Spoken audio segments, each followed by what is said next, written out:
Shalom Bapak Ibu, Saudara-saudari yang dikasihi Tuhan dimanapun kita berada. Kita bersyukur karena Tuhan selalu menyertai dan memimpin kita dalam setiap langkah kehidupan ini. Pada saat ini saya akan merenungkan akan kebenaran firman Tuhan di dalam 1 Tawarik 12 ayat 16 sampai 22. Tetapi sebelum itu, mari kita satu di dalam doa. Allah Bapa di surga, Allah yang bertahta di dalam kerajaan-Nya, kami bersyukur, berterima kasih atas penyertaan dan pemeliharaan Tuhan yang terus kami rasakan, sehingga kami ada sebagaimana ada pada saat ini. Pada saat ini Tuhan, kami akan merenungkan akan kebenaran firman-Mu di dalam 1 Tawarik pasal 12 ayat 16 sampai 22. Engkau berfirman, Engkau mampukan kami sehingga kami boleh mendengarkan kebenaran firman-Mu dengan baik, dan kami pedomani dalam setiap sulung langkah kehidupan kami. Bersabdalah Tuhan, karena kami siap untuk mendengar. Dalam nama Yesus kami berdoa. Amin. Bapak Ibu Saudara-saudariku yang dikasihi oleh Tuhan, dalam pembacaan kita 1 Tawarik pasal 12 ayat 16 sampai 22 menjelaskan persekutuan yang tercipta dan terbangun antara Daud dengan pendukungnya. Disaksikan sebagai persekutuan yang mengandalkan kuasa dan pertolongan Allah. Karena situasi pada waktu itu, Saul ingin menyingkirkan Daud menjadi raja Israel, sehingga Daud harus melarikan diri. Ini kondisinya atau situasinya dalam pembacaan kita. Padahal Daud tidak mempunyai kesalahan, tetapi Saul tetap ingin membunuh Daud. Tetapi Daud tidak sendiri untuk melawan Saul, banyak pihak yang mendukungnya. Nah, Bapak Ibu Saudara-saudari yang dikasihi Tuhan, ada 4 kelompok yang mendukung Daud ketika berada di pelarian. Yang pertama disebut orang-orang gagah perkasa. Nama-nama mereka disebutkan di ayat 3 sampai ayatnya yang ke-7.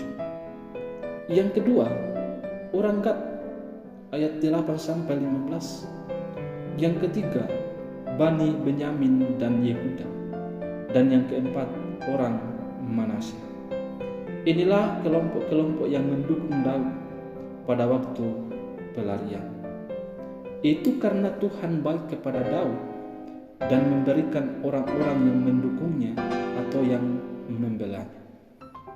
Bapak Ibu Saudara-saudari yang dikasihi Tuhan, sehingga Roh Kudus menguasai Amasai, boleh kita lihat di dalam ayatnya yang ke-18, seorang kepala pasukan yang memimpin 30 orang itu mengandung makna bahwa baik secara pribadi maupun secara persekutuan, Daud dan pendukungnya hidup dalam pimpinan Roh Allah. Mulai dari pimpinan kepala pasukan sampai anggota pasukan, sama-sama mengandalkan pertolongan Tuhan. Sehingga pasukan Daud disaksikan terus-menerus bertambah semakin kuat dan solid, hingga menjadi kekuatan yang besar. Bahwa kekuatan dan keberhasilan Daud dan pasukannya bersumber dari Allah. Kekuatan dan pertolongan Allah memungkinkan Daud dan pasukannya bersatu menjadi kekuatan besar, menjadi pemenang. Daud menjadi raja Israel yang besar dan berhasil semata-mata karena dimungkinkan oleh kuasa Allah. Daud ditolong oleh Tuhan. Bapak Ibu saudara-saudariku yang dikasihi Tuhan, apa yang bisa kita terapkan dari kisah ini? Yang pertama adalah pertolongan Allah kepada kita. Dapat kita alami dan saksikan dalam berbagai aspek kehidupan ini.